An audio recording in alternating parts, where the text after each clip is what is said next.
Hello hi welcome back to gold channel. இன்றைக்கி October 29ஆம் தேதி. ஸோ இன்றைக்கி காலை நிலவரம் சர்வதேச அளவில் எப்படி இருக்குது, இன்றைக்கி தங்கம் விலை அதிகரிக்க வாய்ப்பு இருக்கா, இல்லை மீண்டும் குறைய ஏதேனும் வாய்ப்புகள் இருக்குதா அப்படிங்கிறத பற்றி பார்த்துடலாம். நேற்றுக்கு நைட்டு போட்டிருந்த வீடியோலேயே நம்ம வந்து சொல்லியிருந்தோம் தங்கம் விலை வந்து அதிகரிக்க தொடங்கியிருக்குது அப்படின்னு சொல்லிட்டு. இப்போவும் பார்த்திங்க அப்படின்னா அதே ஸ்டேட்டஸில் தான் வந்து இருக்குது. அதாவது நேற்று நைட்டு எப்படி இருந்துச்சோ அப்படி தான் இருக்குது. அதாவது தங்கம் விலை வந்து மீண்டும் சர்வதேச அளவில் வந்து அதிகரிக்க தொடங்கி இருக்குது. இந்திய ரூபாயினோட மதிப்பு வந்து நேற்றுக்கு நைட்டு 88.19 அந்த ரேஞ்சில் தான் வந்து இருந்துச்சு. இப்போ பார்த்திங்க அப்படின்னா 88.27 அந்த ரேஞ்சுக்கு வந்துட்டு கிட்டத்தட்ட 8 மறுபடியும் நமக்கு வந்து வீக் தான் இருக்குது.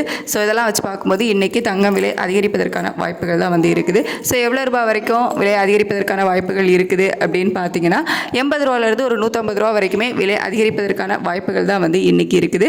அதுக்கடுத்து வெள்ளியோட விலையுமே சர்வதேச அளவில் நேற்றுக்கு அப் அண்ட் டவுன் மாறி இருந்துட்டு இருந்துச்சு. இன்றைக்கி பார்த்திங்க அப்படின்னா சர்வதேச அளவில் வெள்ளியோட விலையும் ஏற்றத்தில் தான் வந்து இருக்குது. இந்திய ரூபாயோட மதிப்பு நமக்கு வீக்காக இருக்குது அப்படிங்கிறதுனால வெள்ளியோட விலையும் இன்றைக்கி அதிகரிப்பதற்கான வாய்ப்புகள் தான் வந்து இருக்குது. ஸோ சர்வதேச நிலவரப்படி பார்க்கும்போது வெள்ளியோட விலை அதிகரிப்பதற்கான வாய்ப்புகள் இருக்குது. எவ்வளோ ரூபாய் வரைக்கும் விலை அதிகரிப்பதற்கான வாய்ப்புகள் இருக்குது அப்படின்னு பார்த்தீங்கன்னா ஒரு 5 ரூபாய் வரைக்குமே, ஒரு ரூபாய் 2 ரூபாயிலிருந்து 5 ரூபாய் வரைக்குமே விலை அதிகரிப்பதற்கான வாய்ப்புகள் தான் வந்து வெள்ளியிலையுமே இருக்குது.